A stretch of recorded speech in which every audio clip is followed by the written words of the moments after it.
the subject is clarity. And, for a long time, we've thrown around the word clarity.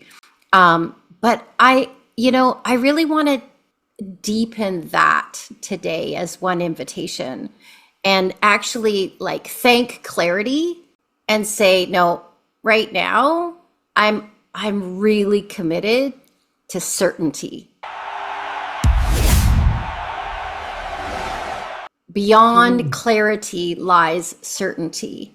What is it that you are absolutely certain about? And Mm, I'm not saying necessarily the how, but when I think about the experience that I want, when I think about that, a lion roaring with possibility, that to me is absolute certainty around the experience that I want, around the desires that I have, around the feeling of certainty in my body. It mm. is a hell yes, I love that. I love that. And it's interesting, like when we were prepping for this, before coming on live, I was looking at the word certainty and the notes that we'd created. And I was like, wait, okay, well, what are we really talking about here? And what I'm hearing, so I want to just notice what I'm hearing is it sounds to me like you're talking about a felt sense of certainty, an embodied sense of certainty, a knowing that cannot be interfered with. I think what's harder to see is to crack me open and see the internal commitments I'm making to match those external actions. Am I committed to literally fanning that internal fire and keeping it burning? What does that feel like? What does it look like from a practice sense? And where is my commitment to the idea of, I often put the word warriorship next to the word commitment, because Mm. once you make a commitment, the universe, or we can call whatever we want, is going to come along and test that commitment Yeah. with a whole lot of things. Yeah. Are we willing, especially when we're talking about internal commitment, to walk through the fire of the growth that is going to be needed as we continue to fan that flame? How do we build a practice that has us embody more Mm, of what's possible? I call it, playing in possibility. What if embodiment is what the way we bridge to more of what's possible. Like we literally strengthen our belief. We really we purify our vessel, and that's one of the teachers I respect, has that phrase. And I think part of what I want to riff into with you over the coming weeks is, what if the whole practice of fitness, embodiment, play, purifying our vessel is actually understanding that that is how we're preparing for more of what we want? Literally expanding and being able to hold more.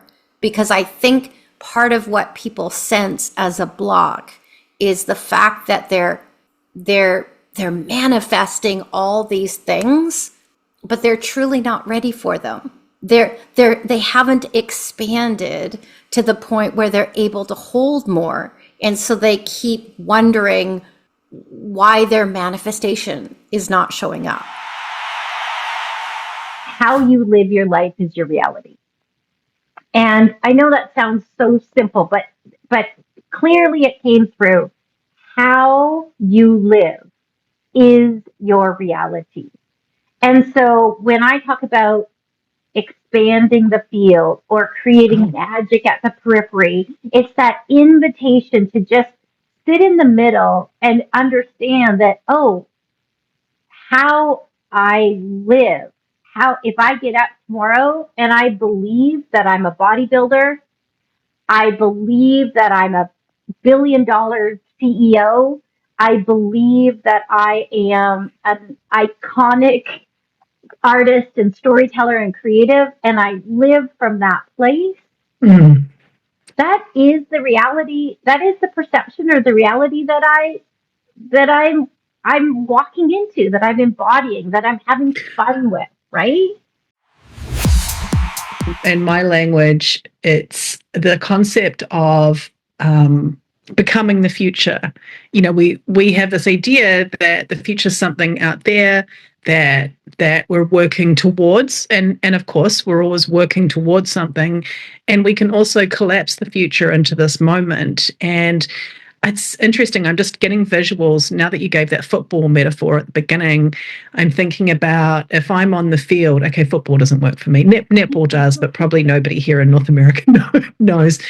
If I make the same play over and over again, what am I missing? What other plays have I missed? What haven't I seen? If I, I'm thinking about your metaphor of walking down the street.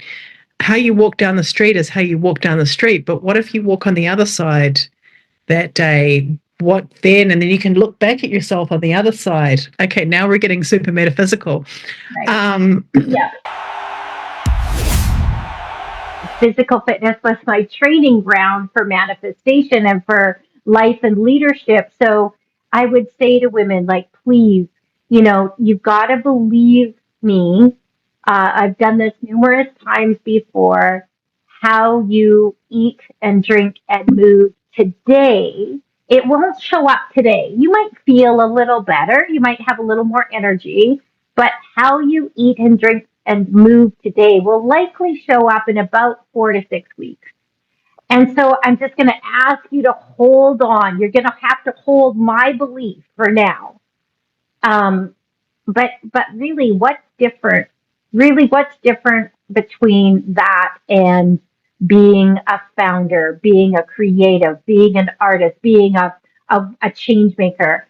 I could say to you, Morna, I know we're working on some pretty crazy, courageous stuff right now, but I'm just going to believe you and you're going to believe me that we may not see our decisions today, the plays we make today, we might not see them for another 4 to 6 weeks. We might not see them for another 4 to 6 months, but we're just going to stay the course. We're going to keep expanding. We're going to keep chasing that edge and just letting it show up.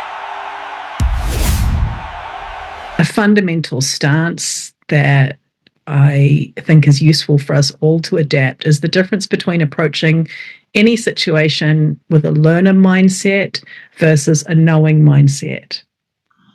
And that is a stance. That's an intentional position to take, and it alters how you perceive what's happening.